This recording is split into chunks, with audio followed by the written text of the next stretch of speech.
তো তোমরা যখন ক্লাস 9-10-এ ছিলে তখন খুবই পছন্দের একটা টপিক ছিল সরল ছন্দিত স্পন্দনের বৈশিষ্ট্যগুলো কি।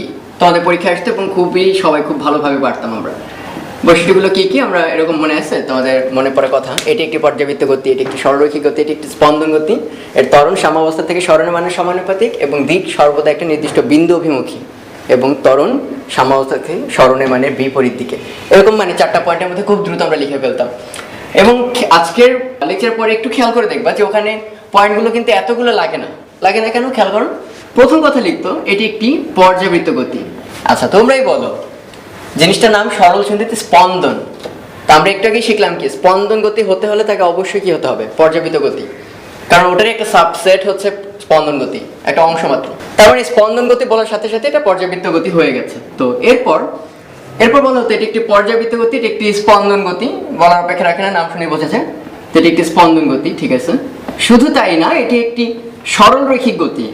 তো এটাও কি বলার দরকার আছে যে এটি একটি সরল রৈখিক গতি, কারণ স্পন্দন গতি কোনটাকে স্পন্দন গতি বলে? যে পর্যাবৃত্ত গতির আকৃতিটা কেমন? সরল রেখা। তবে এটা অবশ্যই একটা সরল রৈখিক গতি হতেই হবে, নেকারের কোনো সন্দেহ নেই। তার মানে আসলে সরল ছন্দিত স্পন্দন বললেই এই তিনটা কভার হয়ে যায় অলরেডি। আমাদের আসল যে পয়েন্টটা ওটাই হচ্ছে সবচেয়ে ইম্পর্টেন্ট, সেটা হচ্ছে ত্বরণ। ওই পার্টিকেলের যে পার্টিকেলটা অসিলেট করতেছে ত্বরণ সেটা হবে সরণের সমানুপাতিক। তো সরণ বললেই কিন্তু হলো না, কারণ খেয়াল করে দেখো, আমি যদি বলি একটা গাছ আর এইখানে হচ্ছে একটা গাড়ি, এখন আমি বললাম গাছ থেকে গাড়িটা 10 মিটার দূরে, তাহলে তোমরা বলো তো যে গাড়িটা সরণ কত? কোনো সরণ নেই, কারণ গাড়িটা সরে নাই। গাড়িটাকে একটা প্রসঙ্গ কাঠামোর সাপেক্ষে বললাম কত দূরে। আমি যদি বলি আমার হাত থেকে কত দূরে, 0 মিটার দূরে, কারণ আমার প্রসঙ্গ বিন্দু গাড়ির ওখানে আছে। সো সরণ বলতে হলে অবশ্যই আমাকে একটা রেফারেন্স ফ্রেম ডিফাইন করতে হবে, তারপর সেখান থেকে কতটুকু সরে গেছে ওটা বলে দিতে হবে। যে আমি বললাম শুরুতে ছিল 10 মিটার দূরে, একটু পর দেখতে পেলাম সেটা কত দূরে চলে গেছে, 12 মিটার দূরে। এখন বলো তো এই সময়ের মধ্যে সরণ কতটুকু? 12 বিয়োগ 10, 2 মিটার। এই গাড়িটা 2 মিটার সরে গেছে। এই যে 2 মিটার কথাটা বলতে পারলাম, এর পেছনে দায়ী কে? গাছটা। ঠিক আছে, একইভাবে এই 10, 12 এই সংখ্যাগুলো গাছের কারণে বলতে পারতেছো। এখানে যদি হাত রাখতাম তাহলে হয়তো বলতাম কি আমার হাত এখন কোথায় আছে? 0-তে, গাড়িটা শুরুতে 0-তে, একটু পর হাত থেকে 2 মিটার দূরে। তো তখনও কত বলতাম? সরণ ছিল 2 মিটার।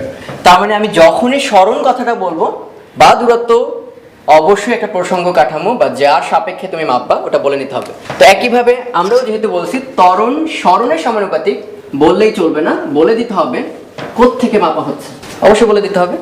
এখানে কোনো গাছ না, আমরা বলে দেবো এটা সাম্যাবস্থা থেকে সরণের সমানুপাতিক। সাম্যাবস্থা কি জিনিস? খায় না মাথায় দেয়, আমরা এগুলো শিখবো। এই নিয়েই আসলে আমাদের আজকে আলোচনা। তো এটা হলেও চলবে না, আরো বলে দিছে সেই ত্বরণের দিক সর্বদা এমন না যে কিছুক্ষণ ডানে হলে এক ধরনের, বামে হলে এক ধরনের, তা না, সর্বদা একটি নির্দিষ্ট বিন্দু অভিমুখী। এখন সেই নির্দিষ্ট বিন্দুটা কি জিনিস ওটা নিয়ে টেনশন করা লাগবে না। সেই নির্দিষ্ট বিন্দুটা হচ্ছে আমাদের সাম্যাবস্থা। এই সাম্যাবস্থার দিকে সে ফিরতে চাবে সব সময়, এই হচ্ছে টার্গেট। আমি যদি এই দুটো তথ্য থেকে, যে আমরা 4 আর 5-এ শিখলাম, এই দুটি তথ্য থেকে যদি বলি যে ত্বরণ, হ্যাঁ ঠিক আছে, সরণের সমানুপাতিক, সরণ থেকে মাপা হচ্ছে, আগেই বলে ফেলেছে, কিন্তু দিক হবে তার বিপরীত দিকে। এই তথ্যটাকে এখান থেকে উদ্ধার করা যায়? কেউ কি ভাবতে পারতেছো যে এই দুটো তথ্য থেকে কিভাবে বুঝলাম যে এদের দিক হবে উল্টা? বোঝা যায়। দেখো, আমরা বললাম সরণটা মাপা হবে কোত্থেকে? সাম্যাবস্থা থেকে, এটা ডানে অথবা বামে, সবটুকু মাপা হচ্ছে সাম্যাবস্থা থেকে। সাপোজ একটা পয়েন্ট, এ থেকে ডানে অথবা বামে। আর নিচে বললাম ত্বরণ হবে সর্বদা সাম্যাবস্থানের দিকে। তার মানে যে পজিশনে থাকুক ডান বাম, ত্বরণটা হবে সবসময় কোন দিকে? সাম্যাবস্থানের দিকে। তাহলে তুমি দেখো সরণ সেটা ডানেই হোক কিংবা বামেই হোক, সবসময় সাম্যাবস্থান থেকে দূরে। আর ত্বরণ সেটা ডানেই হোক আর বামেই হোক, সবসময় সাম্যাবস্থানের দিকে। তাহলে বুঝতে পারতেছো যে কোনো পজিশন এই ক্ষেত্রেই ত্বরণ এবং সরণের দিকটা হবে বিপরীত। কখনো যদি একটা গতি দিয়ে, আন্দাজে একটা গতি দিয়ে বললাম, প্রমাণ করতে পারবা এটা কি সরল ছন্দিত স্পন্দন? তোমাকে কিচ্ছু করতে হবে না। যদি দেখো সেই গতিতে ত্বরণ সরণের সমানুপাতিক এবং দিক তার বিপরীত, তুমি শিওর থাকতে পারবা সেই গতিটাই হচ্ছে আমাদের কাঙ্ক্ষিত সরল ছন্দিত স্পন্দন। তো এই তথ্যটাকে আমরা এখন একটু এলাবোরেট করব।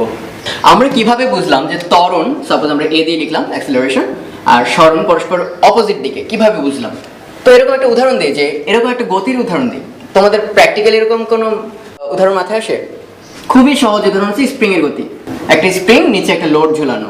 এই অবস্থায় বলো তো এটা কি সরল ছন্দিত স্পন্দন কিনা? এই অবস্থায় না, কারণ এই অবস্থায় সে আপ ডাউন করতেছে না। তা আমি যদি এই অবস্থানটা থেকে একটু টেনে ছেড়ে দিই, টেনে ছেড়ে দিলাম, এরপর কি হবে? এটা যদি খুবই আইডিয়াল একটা ফ্রিকশনলেস স্প্রিং হয়, মানে একটু পরপর ড্যাম্প খেয়ে যাবে না। ড্যাম্পিং তো বুঝি আমরা, ড্যাম্পিং মানে কি? ড্যাম্প হয়ে যাওয়া, কমে যাওয়া, হ্রাস পেয়ে স্টপ হয়ে যাওয়া। প্র্যাকটিক্যালি সবই কিন্তু ড্যাম্পিং ফ্যাক্টর কাজ করে, কিন্তু আমরা এই চ্যাপ্টারে ধরে নেব এখানে কোনো রকম ড্যাম্পিং নেই। এ কিন্তু সবসময়ের জন্য সত্য কথা, আমরা এই চ্যাপ্টার যখনই পড়বো। এবং ড্যাম্পিং কিন্তু আরও হায়ার একটা আলোচনা বিষয়। এটা কিন্তু এমন না যেটা ফেলে দিলাম আর কাজ শেষ। ইঞ্জিনিয়ারিংয়ের ক্ষেত্রে এটা খুবই একটা ইম্পর্টেন্ট টপিক, কারণ প্র্যাকটিক্যাল যত সিগন্যাল সবই ড্যাম্পড হয়ে যায়। তো আমরা ওই টপিকে যাব না, আমরা খুবই সিম্পল উদাহরণ নিয়ে কাজ করব। তো আমরা যে টেনে ছেড়ে দিলাম, এখন সেটা আপ ডাউন করতেছে। এবং কেমন গতি? এটা সরল ছন্দিত স্পন্দন, কারণ সরল রেখি গতি। তো সরল রেখি গতি হলেই তো সরল ছন্দিত স্পন্দন না। তার জন্য মেইন শর্ত কোনটা? ত্বরণ হতে হবে সাম্যাবস্থা থেকে সরণে, মানে সমানুপাতিক। তো মনে করো এটা আপ ডাউন করতেছে। তো আমরা এই আলোচনার শুরুতে একটা কথা বলে রাখবো, তোমরা আশা করি বুঝবা। সেটা হচ্ছে আমরা কিন্তু সবসময় ছবি আঁকতেছি। গতির ছবি আঁকা মানে কি আসলে? যেটা একটা দুলতেছে, একটা ভিডিও, কোন একটা মুহূর্তে তুমি ছবি তুলতেছি, স্টিল পিকচার।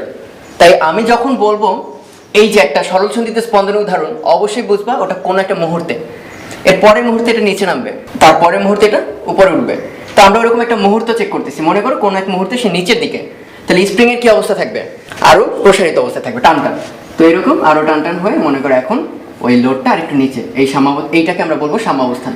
তাহলে আশা করি এখন বুঝে গেছো সাম্যাবস্থান হচ্ছে শিথিল অবস্থাটা, যখনও টান দিয়ে তুমি অসিলেশনটা শুরু করো না। তো দেখো সাম্যাবস্থান থেকে এখন সে নিচে আছে, এবং আমি বলছি সবসময় সরণ মাপতে হবে কোত্থেকে? এই সেই আমাদের ওই উদাহরণে এটা কিন্তু সেই গাছ, এই যে এখানে হচ্ছে গাছ, সেই গাছ থেকে কত নিচে, এটার নাম হচ্ছে সরণ। তাহলে সরণের দিক কোথায়? এখানে নিচের দিকে। তোমরাই বলো, সরণ নিচের দিকে বুঝলাম, কিন্তু এই ব্লকটাকে এখানে থাকতে চায়? স্প্রিংটা কি টান টান অবস্থায় নিচে না? হাত ছেড়ে দিলে কি ঘটবে? এই অবস্থায় কিন্তু আমাদের হাত দিয়ে ধরা, এই যে এই অবস্থায় কিন্তু আমরা হাত দিয়ে ধরে রাখছি। আদারওয়াইজ এখানে থাকার কোনো টেন্ডেন্সি নেই। হাতটা ছেড়ে দাও, সিম্পলি উপরের দিকে চলে যাবে। তার মানে ওই মোমেন্টে তার যাওয়ার ইচ্ছা কোন দিকে? উপরের দিকে। কারণ কি? কারণ হচ্ছে একটা স্প্রিংকে যখন প্রসারিত করো কিংবা সংকুচিত করো, দুই ক্ষেত্রেই সে একটা জায়গায় ফিরতে চায়। কোন দিকে ফিরতে চায় একটু খেয়াল করো। একটা স্প্রিং মনে করে একটু হরাইজন্টাল, স্বাভাবিক, এখানে একটা বল যুক্ত আছে, এটা নাম তাহলে শিথিল অবস্থা বা সাম্যাবস্থা। এখান থেকে টান টান করে সামনে নিয়ে গেলাম, কোথায় ফিরতে চাবে? খেয়াল করো, এই দিকে। কোন দিকে? সাম্যাবস্থানের দিকে। আবার আমি এটাকে খুবই চাপাই দিলাম, এরকম খুবই চিকনা করে দিলাম, সে কি এখানে থাকতে চাবে? অবশ্যই কোন দিকে ফিরতে চাবে? ডানে ফিরতে চাবে। ডান মানে কি? আবারও সাম্যাবস্থান। তার মানে তুমি সাম্যাবস্থান থেকে ডানে প্রসারিত করো কিংবা বামে সংকুচিত করো, স্প্রিংটা অলওয়েজ কোন দিকে ফিরতে চায়? সাম্যাবস্থানের দিকে। যে বলটার কারণে ফিরতে চায়, অবশ্যই ফেরার টেন্ডেন্সির কারণে একটা ফোর্স কাজ করে, সেই ফোর্সটাকে বলা হয় তাকে ফিরিয়ে আনার ফোর্স। তার মানে সে যেখানে ছিল, ভালো ছিল, এখান থেকে ডিসপ্লেস করে দিছি, সেখান থেকে আগের অবস্থানে ফিরিয়ে আনা বা প্রত্যয়ন বা ব্যাক করা, সেই ফোর্সটার নাম হচ্ছে, তোমরা সবাই মনে রাখবা, প্রত্যয়নী বল। প্রত্যয়নী বল ইংরেজির নাম হচ্ছে রিস্টোরিং ফোর্স। রিস্টোর মানে কি? আগের জায়গায় সঞ্চিত করা, রিস্টোরিং ফোর্স। এটা খুবই পপুলার টার্ম, এবং এটাকে আমরা লিখে থাকি FR এই অক্ষরটা দিয়ে। তাহলে এখান থেকে আমরা বুঝতে পারতেছি কি, রিস্টোরিং ফোর্স এমন ফোর্স যা কোনো একটা বস্তুকে, স্প্রিং হোক কিংবা সরলছন্দিত স্পন্দন যে দেখাবে, ওই কণাকে সাম্যাবস্থানের দিকে ফিরিয়ে আনতে চায়। আমরা প্রত্যয়নী বল FR, রিস্টোরিং ফোর্স যেটা, এটার কথা তখন জানলাম। তো আমরা শুরুতে বলেছিলাম এটা হচ্ছে একটা শিথিল অবস্থা। সো যে অবস্থায় সে আছে সেটা হচ্ছে কি? ইকুইলিব্রিয়াম বা সাম্যাবস্থা, ইকুইলিব্রিয়াম। এরপর সে যখন এরকম দুলতেছে, আমি টেনে ছেড়ে দিলাম, দুলতেছে, দুলতে দুলতে দুলতে একটা মোমেন্টে সে এখন কোথায়? সাম্যাবস্থা থেকে নিচে। ফলে স্প্রিংটা এখন টান টান এই অবস্থায় ফিরতে যাবে সাম্যাবস্থার দিকে, কিন্তু সরণ হবে সাম্যাবস্থা থেকে নিচের দিকে। আবার দুলতেছে দুলতেছে দুলতেছে দুলতেছে দুলতে দুলতে কোনো একটা মুহূর্তে সাম্য থেকে উপরে চলে আসলো। তাহলে উপরে যদি চলে আসে, ছিল শিথিল, আর উপরে চলে আসছে, ফলে অবশ্যই স্প্রিং কেমন হয়ে যাবে? আরো চাপানো, এই অবস্থায় চলে আসছে। এই হচ্ছে নিচে সাম্যাবস্থা, তার উপরে চলে আসছে। তাহলে বলো তো সরণের দিক কোন দিকে হবে? এক্স এর দিক। অবশ্যই কোত্থেকে মাপতে হবে? সাম্যাবস্থান থেকে। সাম্যাবস্থান থেকে উপরে, সো এক্স এর দিক উপরে। এবার বলো তো কোন দিকে স্প্রিংটা ফিরতে চায়? চাপানো অবস্থায় সে কখনোই স্বাভাবিক ফিল করে না, সে রিল্যাক্স হতে চায়। তার মানে সে অবশ্যই সাম্যাবস্থার দিকে ফিরতে চায়। কোন বলের কারণে? রিস্টোরিং বা প্রত্যয়নী বলের কারণে। আবারও খেয়াল করছো যে প্রত্যয়নী বলটার দিক সরণের বিপরীত। এখানেও কিন্তু প্রত্যয়নী বলের দিক সরণের বিপরীত। তার মানে উপরে থাকুক, নিচে থাকুক, বামে থাকুক, ডানে থাকুক, এই বলটার দিক এবং সরণটার দিক সবসময় বিপরীত। আমি কি এখন বলতে পারি ত্বরণের দিক কেন সরণের বিপরীত? কারণ এই সরল ছন্দিত স্পন্দনের পেছনে দায়ী কে? এই বলটা। আর সেই বলের সাথে আইজাক নিউটনের সেই বিখ্যাত রিলেশন মনে আছে? F = কি ma, ত্বরণ হয় কার কারণে? বলের কারণে। ওকে, তাহলে দেখতে পাচ্ছ এই বলটার একটা বিখ্যাত নাম আছে প্রত্যয়নী বল। এবং তোমরা যারা একটু প্রপার্টিজ অফ ম্যাটেরিয়াল বা পদার্থের গুণাবলী ওই চ্যাপ্টারটা পড়বা, ওখানে দেখবা হুকের একটা সূত্র আছে, বিখ্যাত সূত্র। সেই সূত্র মতে এই ফোর্সটার সাথে সরণটার একটা রিলেশন আছে। এবং এটা আসলে আমার বলার কিছু নেই, তোমরা নিজেরাও প্র্যাকটিস করতে পারো। স্বাভাবিকভাবে একটা স্প্রিং শিথিল অবস্থা থেকে অল্প টানতে ফোর্স কেমন লাগে? অল্প। যত প্রসারিত করতে চাও বেশি বেশি, তত বাড়তি ফোর্স দিতে হয়। তার মানে অনেকটা রিলেশন এমন না, যত বেশি প্রসারিত বা এলংগেশন ফোর্সটাও তত বেশি। তাই মাথায় রাখবা প্রত্যয়নী বলটা অবশ্যই অবশ্যই কার সমানুপাতিক? কতখানি প্রসারিত করছো। কিন্তু অবশ্যই কার বিপরীত দিকে হবে? সেই সরণের বিপরীত দিকে। তাহলে এইটা সমান লেখা যায় কি? যেহেতু সমানুপাতিক, অবশ্যই একটা কি আসবে? সমানুপাতিক ধ্রুবক। এই ধ্রুবকটা একটা সুন্দর নাম আছে, আমরা অনেকেই হয়তো জানি, স্প্রিং ধ্রুবক। স্প্রিং ধ্রুবক এটা কি জিনিস, এটা নিয়ে আমরা বেশ কিছু আলোচনা হবে। তা আপাতত জেনে রাখো, এই কে এর মান দিয়ে ডিটারমাইন্ড হয় যে একটা স্প্রিং কত বেশি শক্তিশালী। এটা আবার কেমন কথা, তোমরা অনেকেই বুঝবা। আমি পরপর দুইটা স্প্রিং আঁকি, তোমরা নিজেরাই বুঝতে পারবা। এই একটা স্প্রিং, এই আর একটা স্প্রিং, একই দৈর্ঘ্যের। তোমরা বলতে পারবা কোন স্প্রিংটাকে 1 সেন্টিমিটার সরাতে, সাপোজ দুইটাকে আমি 1 সেন্টিমিটার লম্বা করতে চাই, কোন স্প্রিংটার ক্ষেত্রে কষ্ট বেশি লাগবে? অবশ্যই 2 নাম্বারটা। অবশ্যই 2 নাম্বারটা। এটা পাক সংখ্যার উপর ডিপেন্ড করে, ওই পাকের রেডিয়াসের উপর ডিপেন্ড করে, আরো রিজিডিটি মডিউলাস হ্যানত্যানের উপর। কিন্তু মাথায় রাখবা এটার কে বেশি, এটার কে কম। তার মানে কে বেশি হওয়ার অর্থ মানে শক্তিশালী স্প্রিং, কথাটা মাথায় রাখবো। শক্তিশালী স্প্রিং। আর শক্তি কি দিয়ে মেজার করলাম? দুইটা স্প্রিংকে একই পরিমাণ প্রসারিত করতে কোন ক্ষেত্রে বেশি বল দেওয়া লাগলো। কিভাবে বুঝলাম এই কথাগুলো? আমি কিভাবে জানলাম? আমি কোনোভাবেই জানতে পারিনি। এই সমীকরণের দিকে তাকাও। কে সমান, যদি মাইনাসটা অমিট করি, তাহলে কি F ডিভাইডেড বাই X। তার মানে X এর মান যদি 1 ধরে নাও, মানে 1 সেন্টিমিটার যেমন এখানে ধরলাম, তাহলে এই F টাই কার সমান? কে সমান।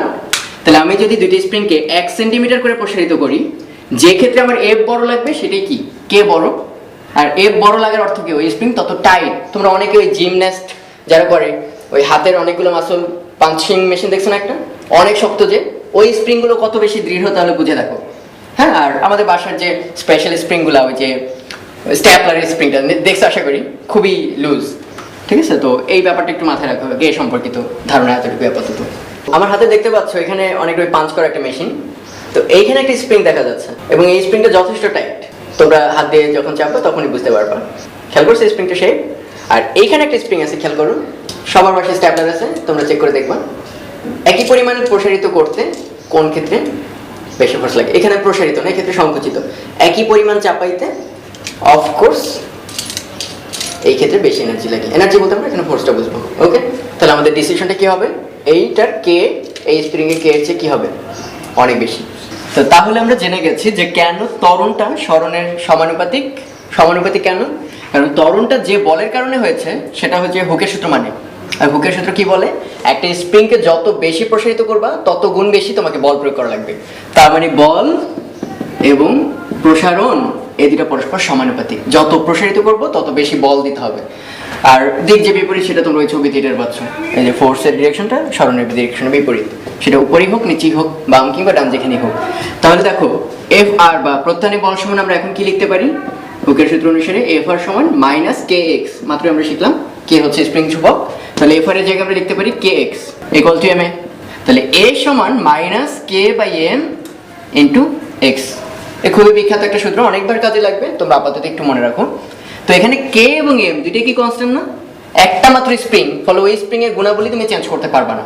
তার মানে কেটা একটা ধ্রুবক। আর ভরটা কি? এই স্প্রিং এর সঙ্গে যে ভরটা লাগানো হয়েছে। মাথায় রেখো এই স্প্রিং এ কিন্তু আমরা প্রায় ভর শূন্য ধরছি। স্প্রিং এর নিজের ভর না, সাথে যে লোডটা চাপানো হবে সেটার ভর হচ্ছে এম। তাহলে দেখো কে বাই এম পুরোটা একটা কনস্ট্যান্ট। তাহলে আমরা লিখতে পারি কি? অতএব এ সমানুপাতিক মাইনাস এক্স। তার মানে ত্বরণ কেন সমানুপাতিক এক্স এর? কারণ যে বলের কারণে সে সৃষ্টি হয়েছে সেই বলটাই এক্স এর সমানুপাতিক। যে একটা স্প্রিং সাম্যাবস্থা থেকে সেই স্প্রিং এর সামনে একটা ম্যাচ বাঁধা, এতক্ষণ আমরা ভার্টিক্যালি শিখছিলাম, হরাইজন্টালি চলবে, কোনো সমস্যা নেই। শুধু পার্থক্য হবে কোথায় আশা করি বুঝতে পারো। যদি উলম্বভাবে ঝুলানো হয় স্প্রিং সেক্ষেত্রে এমজির একটা প্রভাব থাকবে, আর এই ক্ষেত্রে এমজির কোনো ভূমিকা থাকবে না। একমাত্র বল থাকবে কোনটা? প্রত্যয়নী বল। ওকে, তো খেয়াল করে দেখো এই স্প্রিং হচ্ছে এখন শিথিল অবস্থায় বা সাম্যাবস্থায়। এখান থেকে যদি আমি প্রসারিত করে ফেলি তাহলে বলো তো সরণ কোন দিকে হবে? সাম্যাবস্থান থেকে মাপতে হবে, থেকে ডানে। কিন্তু ফিরতে চাবে কোন দিকে? যেহেতু টান টান অবস্থায় আছে, শিথিল হতে চাবে। একইভাবে আমি যদি স্কুইজ করে ফেলি, এরকম চাপানো হয়, তখনও সাম্য থেকে কোথায়? বামে, কিন্তু ফিরতে চাবে কোথায়? ডানে। তো এখান থেকে অনেকের একটা কনফিউশন ঠিকই মাথায় আসতেছে, সেটা হচ্ছে এই যে এটা যদি এরকম অসিলেটিং মোশন হয়, তাহলে এমন হতেই পারে যে এটা মনে করো ডান দিক থেকে কোথায় আসতেছিল, এই মোমেন্টে বামে আসতেছিল, মানে এরকম অসিলেট করার একটা মুহূর্তে এরকম একটা সিচুয়েশন, সেইটার ছবি তুলছি আমরা। তার মানে সে এখন ফিরতেছে কোন দিকে? বাম দিকে। তার মানে এইটাই গতির দিক বা বেগের দিক, আর এটাই অ্যাট দ্য সেম টাইম ত্বরণের দিক। আবার এমন তো হতেই পারে যে এরকম দুলতেছে দুলতেছে দুলতেছে, এরকম করতে করতে এখন আবার এইদিকে ফিরবে, এখানেও বেগের দিক ডান দিকে, আর ত্বরণের দিকও কোন দিকে? ডান দিকে। এটা আমাদের কাছে স্বাভাবিক মনে হয় যে এইদিকে ফিরতেছে গতির দিক, এইদিকে এই ত্বরণ, আবার ডান দিকে ফিরতেছে ত্বরণ ডান দিকে। কিন্তু এমন তো হতেই পারে দুলতেছে দুলতেছে যাচ্ছে, কোথায় যাচ্ছে? ডান দিকে। তার মানে ডান দিকে যাওয়ার মুহূর্তে এই এরকম, কিন্তু ওই সময়ও ত্বরণ কোন দিকে? বাম দিকে। কারণ যতক্ষণ সাম্য থেকে ডানে যাবে স্প্রিং টান টান, ফিরতে অবশ্যই যাবে কোন দিকে? সাম্যাবস্থার দিকে। তাহলে এই একটা কেসটা কেমন মনে হয় না, যে গতি যেদিকে ত্বরণ তার উল্টা দিকে। একইভাবে দেখো ফিরতেছে ফিরতেছে কোন দিকে? বামে ফিরতেছে, এইদিকে একটা বেগের দিক, কিন্তু ত্বরণ অবভিয়াসলি কোন দিকে হবে? ডান দিকে। তার মানে এই স্পেশাল কেসে আবার কি, গতি যেদিকে ত্বরণ তার বিপরীত দিকে। তো আমাদের অনেকের মনে প্রশ্নটা জাগে যে এটা কেমন কথা, ত্বরণ এটা কি গতির দিকেই হবে, মানে গতির বিপরীতে কি হতে পারে? এই কোয়েশ্চেনটা মাথায় ঘুরবেই। তো এটা নিয়ে আমরা একটা ডিটেইল আলোচনা করেছিলাম একটা লেকচার ভিডিওতে, শুরুর দিকে, তোমরা আরেকবার দেখতে পারো। যে আমাদের খুব পরিচিত একটা এক্সাম্পল দেখো না, প্রাসের গতি মনে আছে তোমাদের? দ্বিমাত্রিক একটা গতি। তো প্রাসের গতিতে যে কোনো একটা বিন্দুতে বেগ কোন দিকে হয়? কোন দিকে হয়? স্পর্শক বরাবর। কিন্তু ত্বরণ, একমাত্র ত্বরণ কোনটা? জি। এরা কি একই দিকে? অবশ্যই না। তার মানে গতির দিকেই ত্বরণ হবে এমন কোনো কথা নেই। তো এটা তো আমরা দেখালাম 2D গতি বা দ্বিমাত্রিক গতি। কেন আমরা এতক্ষণ যে কথাগুলো বলতেছি এটা তো একমাত্রিক, এক সরলরেখায়। এমন কোন এক্সাম্পল কি আছে কিনা?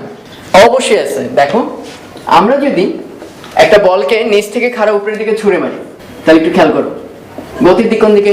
উপরে। বলো তো ত্বরণ কোন দিকে? অবশ্যই নিচের দিকে। কারণ কি, ত্বরণ যদি উপরের দিকে থাকতো সে আরো বেশি বেগে উপরের দিকে যেত, কিন্তু আমরা জানি একটা সময় সর্বোচ্চ উচ্চতায় কি হয়? বেগ 0 হয়। তার মানে মন্দন কাজ করতেছে বেসিক্যালি। এরপর সর্বোচ্চ উচ্চতা থেকে সে যখন আবার নিচে পড়তে থাকে, তখন গতির দিকও নিচের দিকে, ত্বরণের দিকও কোন দিকে? নিচের দিকে। তার মানে ত্বরণ গতির দিকেও হতে পারে, ত্বরণ এট দ্য সেম টাইম বিপরীত দিকে হতে পারে। তো এটা কোনো ব্যাপারই না, কারণ ত্বরণ আসলে কি মিন করে? গতির পরিবর্তনের হার। তার মধ্যে হতেই পারে গতি কমে যাচ্ছে, আর এদিকে তেমন হতেই পারে গতি বেড়ে যাচ্ছে। গতি কত সেটার চেয়েও বড় কথা গতির পরিবর্তনটা কি হচ্ছে।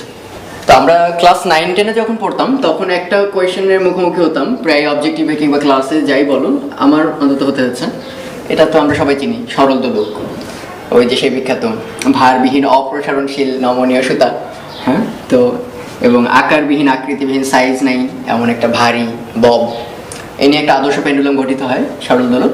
তো এরপর কি করা হয় যে এটাকে একটা সাম্যাবস্থা, এটা হচ্ছে শিথিল অবস্থা বা সাম্যাবস্থা, সেখান থেকে আমরা বিচ্যুত করে নতুন একটা অবস্থানে নিয়ে আসছি। ওকে, এই হচ্ছে সিচুয়েশন। ফলে এটাকে আমরা বলি কৌণিক বিস্তার, যে স্বাভাবিক অবস্থা থেকে কোণের দিক থেকে সর্বোচ্চ কতটুকু টেনে নিয়ে তারপর ছেড়ে দিচ্ছি। ওকে, এতক্ষণ আমরা যে স্প্রিংকে টানছি সেটার নাম কি? রৈখিক বিস্তার। সর্বোচ্চ কতটুকু টেনে ছেড়ে দেওয়া হবে। এটা কিন্তু সবাই মাথায় রাখবা যে একটা স্প্রিংকে কতটুকু টেনে ছেড়ে দিচ্ছে এটা তোমার উপর, কিন্তু তার মানে বিস্তার ব্যাপারটা কিন্তু তোমার নিজের উপর। আমরা বিস্তার নিয়ে আরো ডিটেইল আলোচনা করবো, তখন বলবো।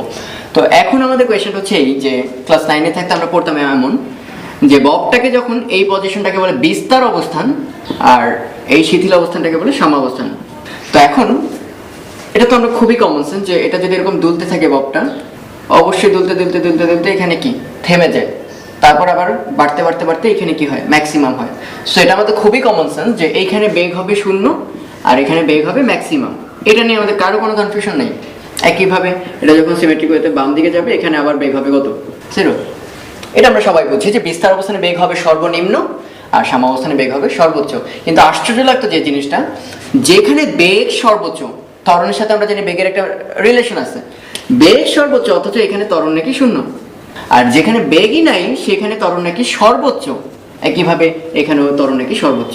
এই জিনিসটা ভাবতে কিন্তু ওই বয়সে আমাদের বেশ কষ্ট হতো যে এটা কিভাবে পসিবল যে একটা জিনিসের বেগ 0 মানে স্থির, এক কথা বলি স্থির, একটা জিনিসের গতিই নাই তার আবার গতি বৃদ্ধির হার, সেটা কি আমরা বলি ত্বরণ। তো এটা কিভাবে পসিবল যে যেখানে গতি নেই সেখানেই নাকি সবচেয়ে বেশি ত্বরণ, আর যেখানে এত এত গতি সেখানে নাকি কোনো ত্বরণ নেই? তা আমরা ভুলটা করি কোথায়, যে আমাদের কনফিউশনটা লাগে কোথায়? ত্বরণ কিন্তু কত বেশি বেগ সেটা না, বেগটা কত বেশি হারে পরিবর্তন হচ্ছে। এটা বলতে কি বুঝলাম, এই একটা গাড়ি আছে সাপোজ, ওকে, তো এই গাড়িটার শুরুতে এবং লাস্টে 1 সেকেন্ড পর বেগ দেওয়া আছে। সাপোজ শুরুতে বলে দিলাম এই গাড়িটা অনেক স্পিডে যাচ্ছে, সে 1000 কিলোমিটার/আওয়ার, 1 সেকেন্ড পর এর বেগ হয়ে গেছে 1001 কিলোমিটার/আওয়ার। মানে এত রিস্ক নিতে চায়নি, সে বেগ খুব বেশি বাড়ায় না, কিন্তু স্পিডটা যে কত বেশি এটা তো ভাবতে পারতেছো, হিউজ একটা বেগ। তা আমরা দেখে ভাবতেছি এর বোধহয় অনেক ত্বরণ, আসলে কি তাই? 1 সেকেন্ডে কতখানি বাড়ছে? 1, মানে 1 কিলোমিটার/আওয়ার², এটাই হবে কি তার ত্বরণ। তো ঝামেলা হচ্ছে এইটাই যদি এরকম করে অঙ্কটা দেওয়া থাকতো যে শুরুতে কোনো বেগই ছিল না, 1 সেকেন্ড পরে এর বেগ হয়ে গেছে 3 কিলোমিটার/আওয়ার। দেখো বেগের মানের দিক থেকে এদের ধারে কাছেও না, কিন্তু কোথায় 1000 আর 1001, আর এখানে সেখানে 0 আর 3, কিন্তু 1 সেকেন্ডের মধ্যে চেঞ্জটা কিন্তু হিউজ।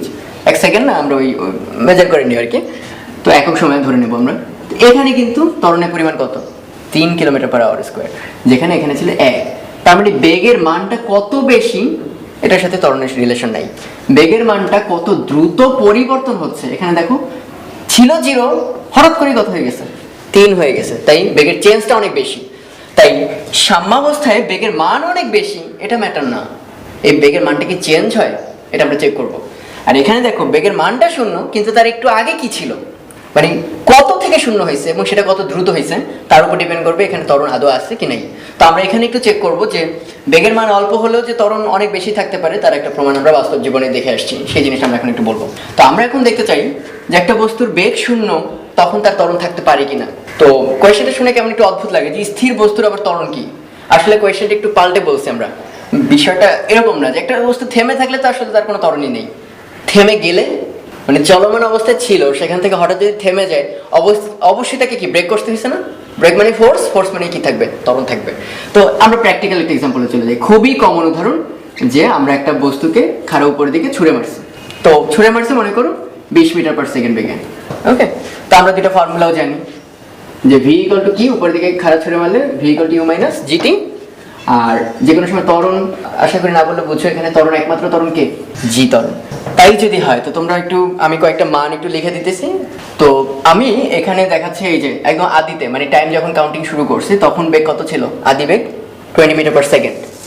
এরপর আমি খুবই অল্প সময় পর পর, সেই অল্প সময় হচ্ছে 0.1 সেকেন্ড, খুবই ক্ষুদ্র সময় ব্যবধান পর পর আমরা বেগগুলো গুনতেছি। কোন সূত্র দিয়ে? v = u - gt। আদি বেগ 20, 9.8, আর টাইম হচ্ছে 0.01 করে বাড়বে, 0.1 করে বাড়বে। তাহলে 0.1 সেকেন্ড পর দেখো 20 থেকে কত হয়ে গেছে? 19.02। ক্যালকুলেটর দিয়ে চেক করে দেখো, এটা বিয়োগ করে 0.1 দিয়ে ভাগ করো। আসলে কি করতেছি? ত্বরণ মানে কি? পরেরটা বিয়োগ আগেরটা ডিভাইডেড বাই কত সময়ের মধ্যে, পরেরটা বিয়োগ আগেরটা ডিভাইডেড বাই কত সময়, 0.1 সেকেন্ডের মধ্যে। স্পষ্ট দেখতে পাবে এটা কত? -9.8। মাইনাস কেন আসছে আশা করি বুঝছো। এটা আসলে ত্বরণ না, বেগের উল্টা দিকে, ফলে বেগ কমে যাচ্ছে সময়ের সাথে। আচ্ছা, 19.02, 18.04, এটাও 0.1 সেকেন্ডের মধ্যে। আবারও তোমরা ক্যালকুলেটর বিয়োগ করো, দেখতে পাবা কি? -9.8। বেগ কিন্তু কমে গেছে, কমতেছে কমতেছে কমতেছে, এরকম একদম শেষ দিককার কয়েকটা বেগ দিলাম। 1.38, 0.4, কোথায় 20 মিটার/সেকেন্ড, আর সেখানে এখন বেগ কত? 1.38। তুমি আবারও ক্যালকুলেট করো, এবং এর সামান্য একটু পরে, আর 0.1 না, তারও কম পরে বেগটা কত হয়ে গেছে? 0। তার আগের মুহূর্তের সাথে তুমি বিয়োগ করে দেখো, আবারও কত পাবা? তার মানেটা কি? একটা মোমেন্টে বেগ 0 হয়ে যাওয়ার মানে বেগের পরিবর্তন 0 না, তার আগে একটু হইলেও বেগ ছিল, সেটা হঠাৎ করে কত হয়ে গেছে? 0 হয়ে গেছে। কিন্তু একটা জিনিস, 20,000 ছিল, সেখান থেকে 20,001 হয়েছে, খুব বেশি পরিবর্তন। কিন্তু একটা জিনিস 20 ছিল, সেখান থেকে 0 হয়ে গেছে, পরিবর্তনটা কেমন? অনেক বেশি। সো মানগুলো কেমন ডাজন্ট ম্যাটার, কতখানি পরিবর্তন ঘটছে এটা কিন্তু অনেক বড় ফ্যাক্টর। তাই এটা মাথায় রাখবা, 0 হলো মানে কিন্তু সারা জীবন 0 না। এর আগের মুহূর্তেও একটা বেগ ছিল, হয়তো খুবই ছোট, 0.01 মিটার/সেকেন্ড, এরপরেই হয়ে গেছে 0। আর এখানে হয়তো অনেক বড় বেগ ছিল, হয়তো 5 মিটার/সেকেন্ড, কিন্তু এর পরেও কেমন ছিল? ওই প্রায় 5 মিটার/সেকেন্ড, আর মাঝখানে হয়তো 5.0001, একই দিকে এবং বাড়েও নাই বললেও চলে। ফলে বেগের পরিবর্তন হয় না বললেই চলে। এই মুহূর্তে এসে আশা করতেই পারি আমরা এখানে কোনো ত্বরণ নেই, কারণ ত্বরণ যদি থাকতোই এখানে অনেক স্পিড, তারপর স্পিড আরো অনেক বেড়ে যেত, কিন্তু আদৌ বাড়েনি, স্পিড প্রায় কাছাকাছি। তো এটা আমরা এখন আরেকটু চেক করে দেখবো যে আসলে কেন এই জায়গায় ত্বরণটা শূন্য আর এখানে কেন ম্যাক্সিমাম। কমন সেন্স থেকে আমরা একটু বুঝতে পারবো। ফিজিক্যালি গেস করতে পারলাম যে কেন সাম্যাবস্থায় ত্বরণ প্রায় শূন্যের কাছাকাছি হবে এবং কেন বিস্তারে অনেক বেশি হবে। কারণ সাম্যাবস্থায় আগেও বেগ অনেক বেশি, একটু পরেও বেগ কি অনেক বেশি, পরিবর্তন খুবই কম। কিন্তু বিস্তার অবস্থানে শুরুতে বেগ মোটামুটি ছিল, কিন্তু বিস্তারে গিয়ে হঠাৎ কত হয়ে যায়, 0 হয়ে যায়। সো এখানে চেঞ্জটা অনেক বেশি। তো আমরা এখন অ্যানালাইটিক্যালিও দেখতে পারবো যে আসলে কেন হয়। কারণ খেয়াল করুন, এই অবস্থানে যখন, তখন এমজি কাজ করবে কোন দিকে, হার নিচে। তো এটা যদি থিটা হয় মানে বিচ্যুতি বা কৌণিক বিস্তার, তাহলে এটাও থিটা, অনুরূপ কোণ। তাহলে আমরা এটাকে দুটো উপাংশে ভাঙতে পারি, একটা হচ্ছে এমজি কস থিটা আর একটা হচ্ছে এমজি সাইন থিটা। এর মধ্যে এমজি কস থিটা থাকবে না, কারণ এটা সুতা টেনে ধরে রাখছে। তাহলে এখানে সুতার টান দ্বারা কি নালিফাইড হয়ে যাবে, এটা বাদ। তাহলে এটা দ্বারা বাদ হয়ে গেল। তাহলে একমাত্র বল কোনটা পড়ে থাকবে, এমজি সাইন থিটাকে। ভুলেও কিন্তু কেউ ভাববা না এখানে ফোর্স 3টা, নেভার। আমরা এই এমজি কে 2 টুকরা করছি, আমরা তোমাদের সুবিধার্থে এটা মুছে দিলাম। এখানে কিন্তু এমজি একটা বল ছিল, সেইটাকে একটা বলের জায়গায় আমরা 2টো উপাংশে ভাগ করে আলোচনা করতে পারি সুবিধার জন্য। এর মধ্যে টি আর এমজি কস থেকে আউট হয়ে গেছে, একমাত্র বল থাকবে যেটাকে আমরা কার্যকরী বল বলি, সেটা হচ্ছে এমজি সাইন থিটা। তো তোমরা তো জানোই ত্বরণ কার কারণে সৃষ্টি হয়, বলের কারণে সৃষ্টি হয়। সো ত্বরণ বেশি হবে তখনই যদি এমজি সাইন থিটা বেশি হয়, তাই না? কারণ এটি হচ্ছে প্রত্যানী বল, তাকে সাম্যাবস্থায় ফিরিয়ে আনতে চায়। তো এমজি সাইন থিটা কখন বড় হয়, যখন সাইন থিটা বড় হয়। এখন তোমরাই বলো সাইন থিটা কখন বড় হয়, যখন থিটা বড় হয়। তাহলে আমি যখনই বিস্তারের দিকে যাচ্ছি ওখানেই তো ম্যাক্সিমাম থিটা, সেখান থেকে যখনই আমি সাম্যাবস্থার দিকে আসবো, আস্তে আস্তে সাম্যাবস্থানে আসলে থিটাটা কত হয়ে যাবে, 0 ডিগ্রি। তো তখন সাইন থিটার ভ্যালু হয়ে যাবে কত, যখন সাম্যাবস্থায় তখন থিটার ভ্যালু হচ্ছে 0, তখন সাইন 0 মান হবে 0, দ্যাট ইজ ত্বরণটা হবে কত, 0। আর যখন আমি সাম্যাবস্থান থেকে বিস্তারে, তখন থিটা হবে ম্যাক্সিমাম। আর থিটা যদি ম্যাক্সিমাম হয় তখন ওই প্রত্যানী বলের মানটাও কেমন হবে, ম্যাক্সিমাম। আর প্রত্যানী বলের মান যদি ম্যাক্সিমাম হয় ত্বরণটাও হবে ম্যাক্সিমাম। Common sense. তো আমরা আরো একটা সুন্দর এক্সাম্পল দেখতে পারি। তো তোমাদের ক্যালকুলাসের ধারণা যদি একটু ভালো থাকে তাহলেই তোমরা ব্যাপারটা বুঝতে পারবা। তো এই উদাহরণটা বুঝতে যদি একটু সমস্যা হয় তাহলে আমি আশা করবো তোমরা ক্যালকুলাসের লেকচার একটু দেখবা। হ্যাঁ, আমরা যারা অলরেডি ক্যালকুলাস একটু শুরু করেছি তারা অবশ্যই এই শুরুর দিকে সূত্রটা জানো, যে সাইন থিটা এটাকে যদি ডিফারেন্সিয়েট করা হয় DD theta of sine theta, এটা কত হয় সবাই আমরা জানি, সেটা হচ্ছে কস থিটা। কিন্তু এটা কিন্তু একদম মানে হাতে ধরে গেস করা যায় বা ফিল করা যায়। এই উদাহরণটা থেকে আমরা আরো বুঝতে পারবো যে একটু আগে আমরা বলতেছিলাম যে সাম্যাবস্থার ক্ষেত্রে স্পিড অনেক বেশি থাকে কিন্তু তার পরিবর্তন খুব কম, মানে ত্বরণ থাকে অনেক কম। অন্যদিকে বিস্তার অবস্থানে স্পিড থেকে খুবই কম, অথচ ত্বরণ থেকে অনেক বেশি। তো এরকম একটা এক্সাম্পল হচ্ছে এই সাইন থিটাকে ডিফারেন্সিয়েট করলে কেন কজ আসে। ডিফারেন্সিয়েট করার অর্থ কি, অর্থ হচ্ছে সামান্য পরিমাণ থিটা চেঞ্জ করলে সাইন থিটার পরিবর্তনগুলো কেমন হয়। তো আমরা একটু খেয়াল করে দেখি। এই গ্রাফটা দেখো, স্টার্টিং এ 0, 90 ডিগ্রিতে এসে সর্বোচ্চ, 180তে 0, তারপর 270-এ -1, আবার 360 এসে 0, এমনটাই হয় গ্রাফটা। কিন্তু খেয়াল করে দেখো কস থিটা, বা এটা যখন সাইন থিটাকে ডিফারেন্সিয়েট করে কস থিটা আনছি, তখন স্টার্টিং এ ওর ছিল 0, ওর হচ্ছে 1 সর্বোচ্চ। ওর দেখো যখন সর্বোচ্চ তখন এর কত, সর্বনিম্ন। ওর দেখো যখন আবার 0 তখন এর সর্বনিম্ন, মানে মাইনাসের দিকে। আবার এটার যখন দেখো 0 তখন এটা কি অনেক বেশি। এটা কেন হবে, এখানে অনেক বেশি, তাহলে তার চেঞ্জগুলো কি হতে পারতো, অনেক বেশি হতে পারতো না? যেমন দেখো এখানে হাইটটা কি অনেক বেশি, তাহলে এটাকে যদি বেগ ধরো তাহলে এটা বেগের মান অনেক বেশি, কিন্তু এখানে দেখো সেইটার চেঞ্জটা কেমন, 0। কারণ কি, কারণটা কোয়াইট সিম্পল। তাকে দেখো এই পয়েন্ট আর তার খুবই সামান্য একটু দূরের থিটা, হাইট দুটো কি প্রায় সামান্য। তাহলে দেখো এই সামান্য থিটার মধ্যে চেঞ্জটা কেমন, উচ্চতার চেঞ্জ নাই বললেই চলে। আর তাই যদি হয় তাহলে এই মুহূর্তে চেঞ্জের গ্রাফে ওই পয়েন্টটা কেমন হবে, টেন্ডস টু 0। একইভাবে এখানে 0, অথচ এখানে এত বেশি চেঞ্জ কেন? কারণ খেয়াল করে দেখো এখানে 0 ছিল আর তার সামান্য একটু থিটা পরে দেখো যথেষ্ট একটা উচ্চতা পাইছে না। অন্তত এই দুইটার চেয়ে হাইটের দিক থেকে কিন্তু অনেক বেশি। 0 ছিল কিন্তু একটা যথেষ্ট উচ্চতা পেয়ে গেছে, তার মানে অ্যাব্রাপ্টলি তার একটা ভয়ঙ্কর চেঞ্জ হয়েছে। তার মানে চেঞ্জের গ্রাফটা কি হবে, স্টার্টিং এ চেঞ্জ অনেক বেশি। এই জায়গায় দেখো এখানে 0 মানের দিক থেকে, অথচ চেঞ্জের দিক থেকে কি অনেক বেশি, উল্টা দিকে। কেন? কারণ খেয়াল করে দেখো এই যে হঠাৎ 0 হলো, তার একটু আগে এটার একটা উচ্চতা ছিল না, যত হাইটটা ছোটই হোক না কেন, সে ছিল, সেখান থেকে কি হয়ে গেছে, 0 হয়ে গেছে। তার মানে চেঞ্জটা কেমন, ছিল না, হঠাৎ একটা বিশাল চেঞ্জ। তাহলে এই জায়গাটায় চেঞ্জটা কেমন হবে, অনেক বেশি। এতটুকু বোঝা যায় যে অনেক বেশি চেঞ্জ, কিন্তু নেগেটিভ কেন, নিচের দিকে কেন? তার কারণ দেখো উচ্চতা ছিল বেশি, সেখান থেকে হয়ে গেছে কি কম, তেমন চেঞ্জটা কেমন, নেগেটিভ। ছোট বিয়োগ বড়, তাহলে অ্যান্সার কেমন আসবে, নেগেটিভ। আর এইখানে কেমন ছিল, ছিল শূন্য, তার থেকে একটা বড় হাইট, তার মানে উচ্চতা কোন দিকে বাড়তেছে, পজিটিভ। তাই শুরুর দিকে দেখো পজিটিভ হাইট, এইদিকে দেখো একটা নেগেটিভ হাইট। আবার এই জায়গাটা চিন্তা করো, অনেক বেশি, আমরা ভাবলাম বেগের মান অনেক বেশি, তাহলে ত্বরণও কি অনেক বেশি হবে? তা না, দেখো এর আশেপাশের কোনো একটা বিন্দুতে এর উচ্চতার পরিবর্তন নেই বললেই চলে। তাহলে এই বিন্দুগুলোতে ত্বরণ কিংবা পরিবর্তনের হারটা কেমন আসবে? 0। তার মানে আমরা বুঝতে পারতেছি উচ্চতা আসলে ম্যাটার না, ম্যাটারটা হচ্ছে সময়ের সাথে সেই উচ্চতাটার পরিবর্তনটা কেমন বেশি। কারণ আমরা ত্বরণের ক্ষেত্রে জানি এটা বেগ না, বেগ পরিবর্তনের হার।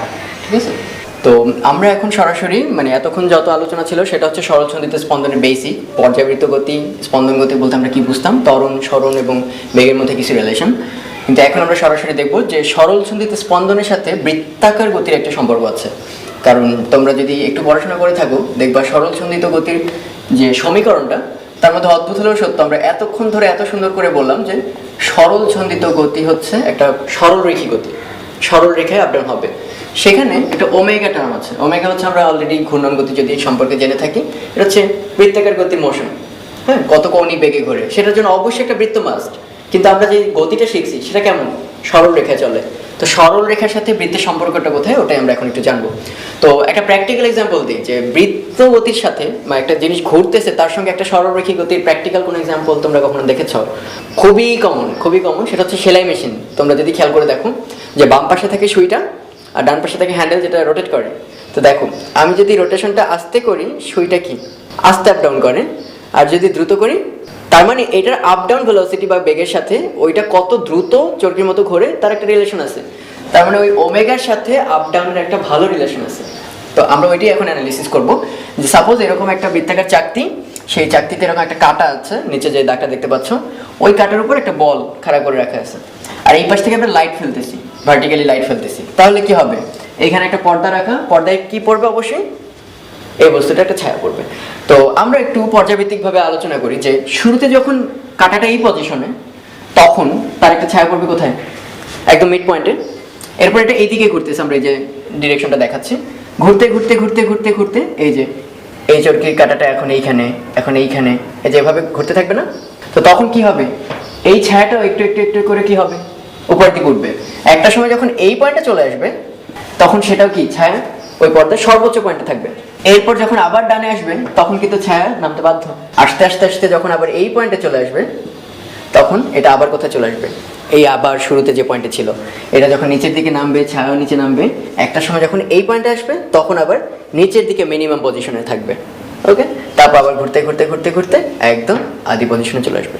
তার মানে আমরা বলতে পারি এইটা যতক্ষণ একটা ফুল রোটেশন দেয় তখন ছায়াটাও কি করে, আপ অ্যান্ড ডাউনটা পুরো একবার কমপ্লিট করে। পুরো সেলাই মেশিনের যে মেকানিজম, একবার যদি ফুল ঘুরে নিয়ে আসো তখন সুইটা আপ ডাউন আপ করে একদম আদি পজিশনে চলে আসবে।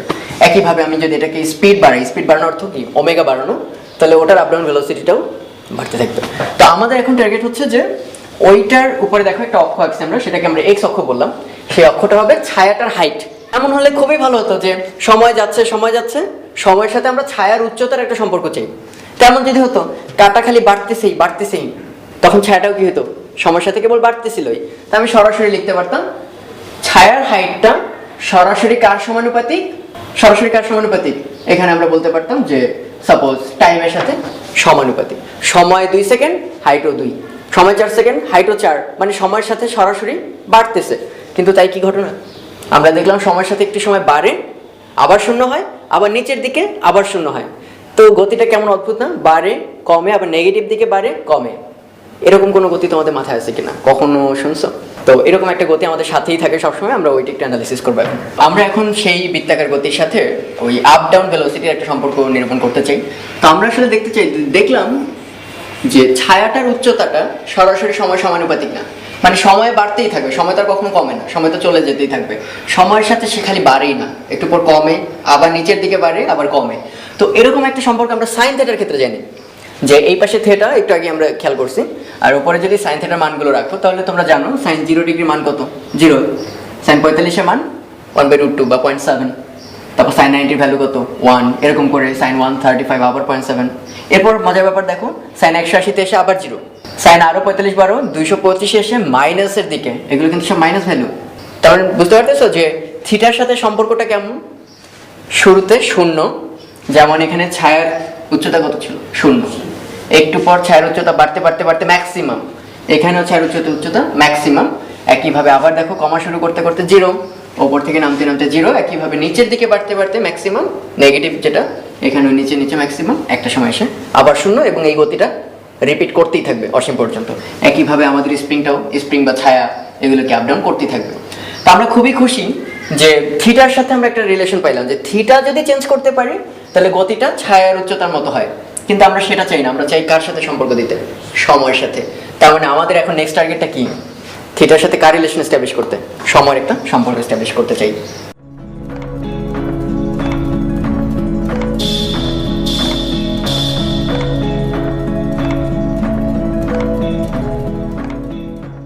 টার্গেটটা ছিল হচ্ছে যে সময়ের সাথে ছায়ার আপডাউনটা কেমন ছিল। এই যে আমরা এই পাশে যে একটা ছায়া গেছিলাম, যে সেটা সময়ের সাথে উপরে বা নিচে কেমন হাইটে ওঠে। তো কিন্তু আমরা একটা অনুরূপ সম্পর্ক পেয়েছি কার সাথে? থিটার সাথে। তা এখন আমরা দেখাবো যে থিটার সাথে যে সম্পর্কটা ও মেনটেন করে, ওটার সাথে এটার স্পিডেরও একটা রিলেশন আছে। সেটা কিন্তু আমরা অলরেডি বুঝে গেছি যে ওই হাতলটা যত দ্রুত ঘোরানো হয় সুইটাও কি তত দ্রুত আপডাউন করে। একইভাবে আমাদের এই কাঁটাটা যত দ্রুত ঘুরবে এই ছায়ার গতিটাও তত বেশি আপডাউন করবে। তাই আমি এনিহাও চাইতেছি যে এই ওমেগা ব্যাপারটা ওর আপডাউনের সাথে একটা রিলেশন থাকুক, কিন্তু থিটার মধ্যে আমরা সেই সম্পর্ক এখনো পাচ্ছি না। আচ্ছা, এই থিটাগুলো কিভাবে বের করা যায় খেয়াল করো। কাঁটাটা যখন এখানে, তখন সাইনের ক্ষেত্রে কিন্তু এই সেই থিটা। এই থিটাটা আসলে কোন থিটা? কাঁটাটা এই এক্স অক্ষের সাথে যত কোণে আছে। দেখো খেয়াল করে, এই কাঁটাটা যখন এখানে থাকে, সাইনের ক্ষেত্রেও সে কোথায় থাকে? সর্বোচ্চ বিন্দুতে থাকে। আর সেই বরাবর নিচের এই কোণটার নামই কি? 90 ডিগ্রি। দেখো এখানে 90 খুঁজে পাইছি সর্বোচ্চ উচ্চতায়, এই সর্বোচ্চ উচ্চতায় এই থিটার ভ্যালুটা কত? 90 ডিগ্রি। তার মানে এইখানের থিটাগুলো আসলে এই কাঁটাটা এক্স অক্ষের সাথে বা ইকুইলিব্রিয়াম বা সাম্যাবস্থার সাথে যত কোণ তৈরি করে। তাহলে অদ্ভুত হলো সত্য, এটার সাথে তো আমরা ওমেগার সম্পর্ক জানি। একটা জিনিস যখন বৃত্তপথে ঘোরে, ওমেগার সম্পর্কটাই হচ্ছে এই ওমেগা হচ্ছে 1 সেকেন্ডে কত কোণ? Theta by T. প্রতি একক সময় কি পরিমাণ থিটা সে পাস করে। অদ্ভুত হলো সত্য, আমরা সম্পর্কটা পেয়ে গেছি। থিটার সাথে কার সম্পর্ক? টাইমের সম্পর্ক। দেখো আমরা যেটা চাচ্ছিলাম, থিটা ইকুয়াল টু কি লেখা যায়? Omega t. জাস্ট একটা কনস্ট্যান্ট দিয়ে গুণ হয়েছে। তার মানে আমরা যত কিছু আঁকছি থিটার জন্য, সব কিছু এখন কার জন্য আঁকতে পারবো? টি এর জন্য আঁকতে পারবো। গ্রাফের কোনো পরিবর্তন হবে না, কারণ ওমেগা যেহেতু কনস্ট্যান্ট, কারণ একই রেটে সে ঘুরতেছে, তাহলে থিটা আর টি পরস্পর সমানুপাতিক। তো এইখানে যদি টি লিখি, এখানে কি আর এই অ্যাঙ্গেলগুলো লিখতে পারবো? অবশ্যই আমাদের টি এর ভেরিয়েশন দেখাতে হবে। তার জন্য একটা দারুণ ব্যাপার আমরা আবিষ্কার করি, যে থিটা সমান আমরা দেখলাম ওমেগা টি বা ওমেগা সমান থিটা বাই টি। তাহলে যে কোনো থিটার জন্য এই সূত্র খাটবে। 1 ডিগ্রির জন্য যত, 2 ডিগ্রির জন্য একইভাবে খাটবে, কারণ বাম পক্ষটা কেমন? কনস্ট্যান্ট। আর ডান পাশে যেভাবে ভ্যারি করো না কেন, অনুপাতটা কি হতে হবে? বাম পাশে সমান। তো এরকম করতে করতে যদি এমনটা করি, এই পয়েন্ট থেকে যাত্রা শুরু করে ফুল এই পরিমাণ ঘুরে আসতে যে সময় লাগে, ওইটারই নাম কি? পর্যায়কাল। পুরো একটা জিনিস আগের বিন্দুতে ফিরে আসতে। তাহলে ওই টাইমটুকু নিলাম, ওই টাইম। থিটাকে যে কোনো থিটা রাখতে পারবো। থিটা ততক্ষণে কতখানি ঘুরে আসছে? পুরো 360 ডিগ্রি, যেটাকে আমরা রেডিয়ানে বলি 2 পাই। তো তাহলে আমরা জানলাম ওমেগা সমান টুয়াইস পাই বাই টি। এটা কিন্তু একটা ফর্মুলা। যদি টি সমান জানতে চাও, সমান মাথা রাখবো টুয়াইস পাই বাই ওমেগা। তো এখন আমাদের টার্গেটটা কি ছিল? আমরা একটু আগেই এই যে বৃত্তগতির সাথে একটা সাইনের সম্পর্ক স্থাপন করতে পারছিলাম। মানে এখানে থাকবে থিটা আর উপরে থাকবে কি? Sine theta. এবং আমরা বলতে চাইছিলাম যে আমাদের ছায়াটার আপ ডাউন সেই উচ্চতাটাই কি? এক্স, এবং সেটা কার মতো চেহারা? পুরো সাইন থিটার মতো। কিন্তু আমরা এস্টাবলিশ করার চেষ্টা করলাম কি, যে বৃত্তপথ এই গতিটা যদি আরো দ্রুত ঘোরে, দ্যাট ইজ ওমেগা যদি আরো বেশি হয়, সেক্ষেত্রে এক্সটাও যাতে বেশি হয়। কিন্তু শুরুতে আমরা থিটার সঙ্গে ওমেগা রিলেশন পাচ্ছিলাম না, কিন্তু আমরা পরে দেখালাম এই থিটাটাই আসলে সাইন থিটার থিটা। তাহলে এই থিটার সমান আমরা অলরেডি জানি ওমেগা টি। তার মানে আমরা এখন বুঝতে পারতেছি যে টি এর সাথে এটার একটা সম্পর্ক স্থাপন করা সম্ভব। তো তার আগে আমরা দেখে নিই সাইনের গ্রাফটা কেমন। থিটার সাথে কোয়াইট সিম্পল। টি এর সাথে রিলেশনটা হবে সিম্পল, যে এইখানে যখন 0 টাইমও তখন কি 0। এখানে যখন 360 হয়ে গেছে, যেটাকে আমরা রেডিয়ানের ভাষায় বলি টুয়াইস পাই, তখন দেখো যখন টুয়াইস পাই রেডিয়ান ঘুরে গেছে, টাইমটাকে আমরা কি বলি? ক্যাপিটাল টি তে, পুরো একবার ঘোরার সময় পর্যায়কাল। তাহলে ওখানে যখন টুয়াইস পাই, তখন আমাদের এইখানে আসবে কি?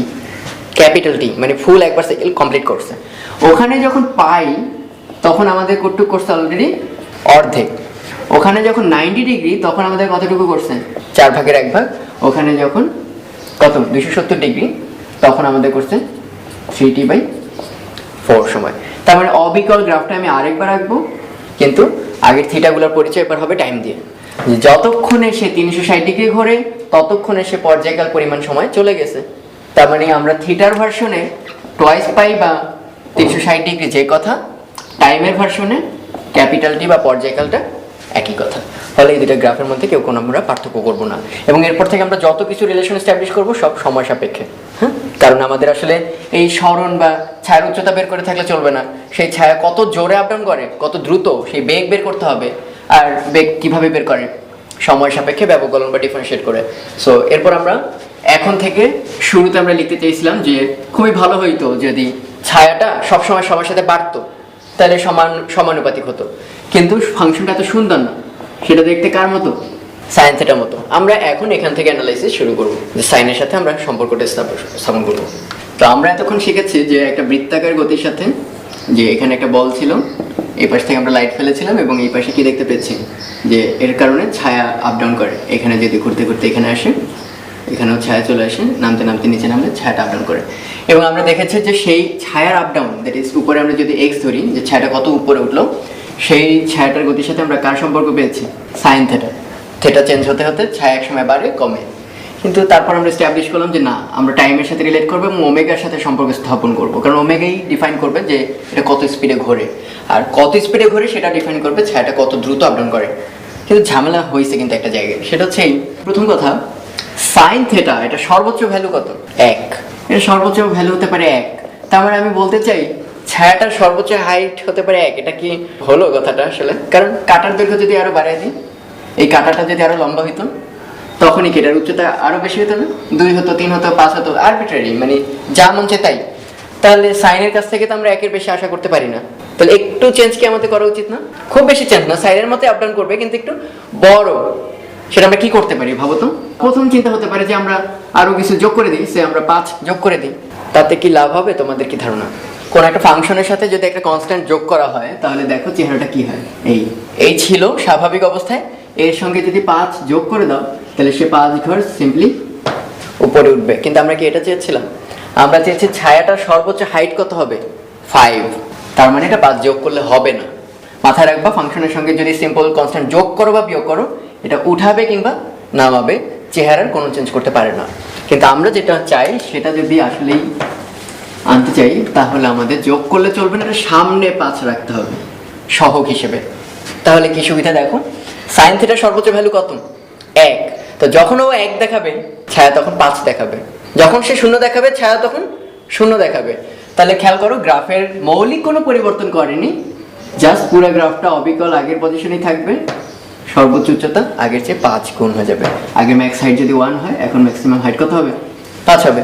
তো 5 তো আমরা একটা আরবিট্রারি সংখ্যা ধরছি, আসলে এখানে কি ওই ছায়াটার হাইট ধরা উচিত। সর্বোচ্চ হাইটটাকে আমরা ধরলাম কত? a। ফলে আমরা এখন থেকে সমীকরণটা আরেকটু সুন্দর করতে পারলাম, আগের চেয়ে একটু ডেফিনিট। x = কি? a sin omega t।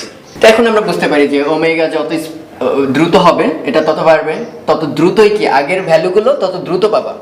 হ্যাঁ, দ্রুত পাওয়ার অর্থ কি? সাপোজ এখানে যদি সাইন থিটা, পুরোটার নাম যদি থিটা দিই, তার বদলে যদি সাইন 2 থিটা লিখি, এর মানে তো ওমেগাকে ডাবল করে ফেলা। আগে ওমেগা টি ছিল, এখন কি 2 ওমেগা টি।